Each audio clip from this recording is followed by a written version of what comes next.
What if the very thing you're doing to save your relationship is actually the thing that's destroying it? You think you're protecting your partner by hiding your pain. You think you're being strong for the people you love. But underneath that calm exterior, something else is happening entirely. Today, we're exploring why being fine might be the most dangerous lie you can tell, and what it's quietly costing you. Most of us don't pretend to be okay because we're dishonest. We do it because we care. We don't want to be a burden. We don't want to worry the people we love. We've absorbed the message, somewhere along the way, that strength means silence, that needing support is a weakness, so we learn to perform stability.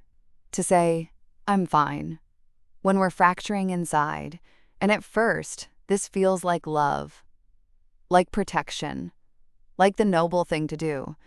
But here's the problem. The moment you start wearing a mask for the people closest to you, you've introduced a gap between who you are and who they think you are. And relationships can only be as deep as that gap allows. Hiding emotion is not just psychologically exhausting, it is physiologically expensive. When you suppress how you're feeling, your nervous system doesn't simply ignore it. It registers the emotion, holds it in the body, and keeps the stress response partially activated, a constant, low-grade alert. Studies on emotional suppression consistently show higher cortisol levels, increased cardiovascular strain, and faster psychological burnout in people who habitually mask their distress. The emotion doesn't go away because you didn't express it. It goes underground. And underground, it accumulates. It leaks into your posture, your sleep, your patience, your energy, your capacity to be present. You can only maintain a false face for so long before the cost starts showing in your health, in your mood, and eventually in how you treat the very people you were trying to protect. Here is the irony that destroys relationships slowly and quietly. You hide your pain to protect the people you love, but the people you love can sense that something is wrong. They can't name it. They can't locate it. But they feel the distance. They feel the wall they didn't know you put up. And in the absence of honesty, they fill the gap with their own stories.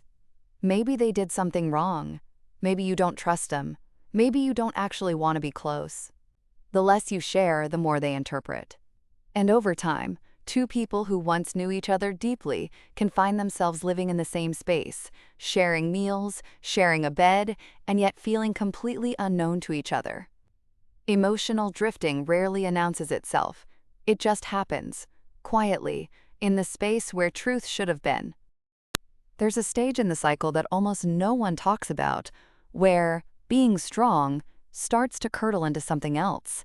You've been holding it together, swallowing the frustration, absorbing the stress, performing normalcy. And at some point, you start to resent the people you've been protecting.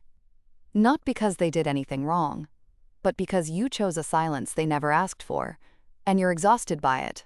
This is the resentment trap.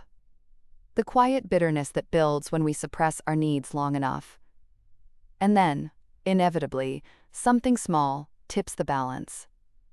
A tone of voice. A forgotten task. A minor misunderstanding, and months of buried truth come out in a moment that feels wildly disproportionate. Because it is. It's not about the small thing. It's about everything you didn't say.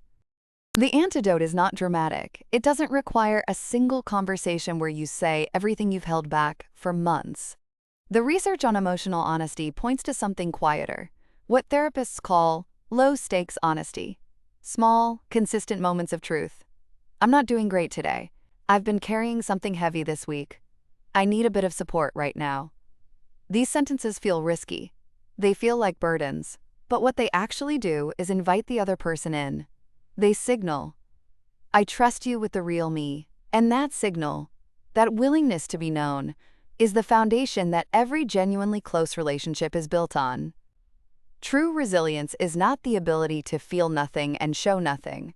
True resilience is being fully known. The difficult parts, the struggling parts, the uncertain parts, and staying connected anyway. That's not weakness. That's the whole point. The people who love you are not looking for a version of you that never struggles. They're looking for you. The real you. The one that gets tired, gets scared, gets lost sometimes. Letting them see that isn't a burden. It's an invitation into something real. If this resonated with you, subscribe to The Inner Edge. We explore the psychology behind the things that quietly shape your life. And share this with someone who might need to hear it.